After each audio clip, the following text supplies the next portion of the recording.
ಭಾಸ್ಕರ್ ಪೂಜಾರಿ ಅವರ ಕೆಳಭಾಗದಲ್ಲಿ ದೊಡ್ಡ ಜರೆ ಮತ್ತೆ ಮರ ಒಂದು ಬಿದ್ದು ಜರೆ ತುಂಬಾ ಕುಸಿದಿದೆ. ಇಲ್ಲಿ ಅವರು ಕೂಲಿ ಕೆಲಸ ಮಾಡ್ತಾ ಇರೋರು, ಬಹಳ ತೊಂದರೆ ಆಗಿದೆ.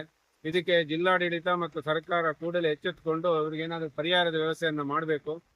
ಸುತ್ತ ಇದರ ಪಕ್ಕದಲ್ಲೇ ಭದ್ರಾ ನದಿ ತುಂಬಿ ಬೋರ್ಗರಿತಾ ಇದೆ. ಆದ್ದರಿಂದ ಅದು ಅನಾಹುತ ಇದೆ. ಇಲ್ಲಿ ಸುತ್ತಮುತ್ತ ಕೂಲಿ ಕಾರ್ಮಿಕರು ಮತ್ತು ಪಕ್ಕದಲ್ಲಿ ಜಮೀನು ಗದ್ದೆ ಇರೋದ್ರಿಂದ ಇದಕ್ಕೆ ಸೂಕ್ತ ಕ್ರಮಗೊಳ್ಬೇಕು. ತುಂಬಾ ಜರ್ದೋಗಿದೆ. ಅವ್ರ ಮನೆ ಬೇರೆ ಅಪಾಯದ ಅಂಚಿನಲ್ಲಿದೆ.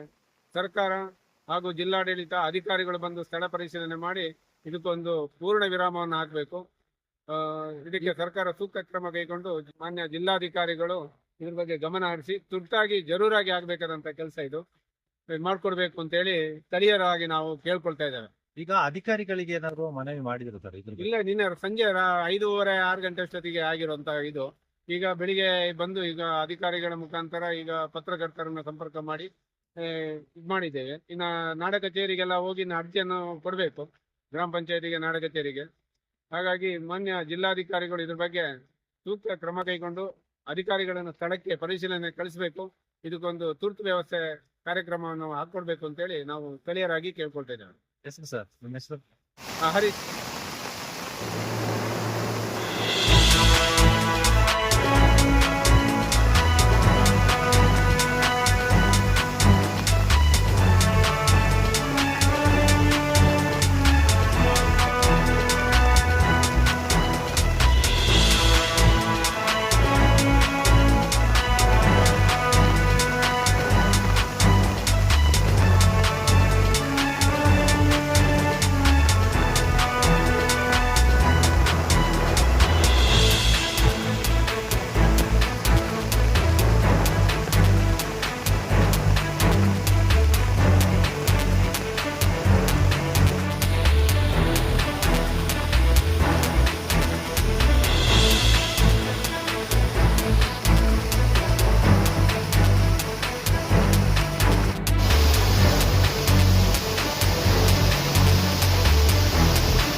ವಿಡಿಯೋ ನೋಡಿದ್ದಕ್ಕೆ ಧನ್ಯವಾದಗಳು. ಮುಂದಿನ ವಿಡಿಯೋದಲ್ಲಿ ಸಿಗೋಣ.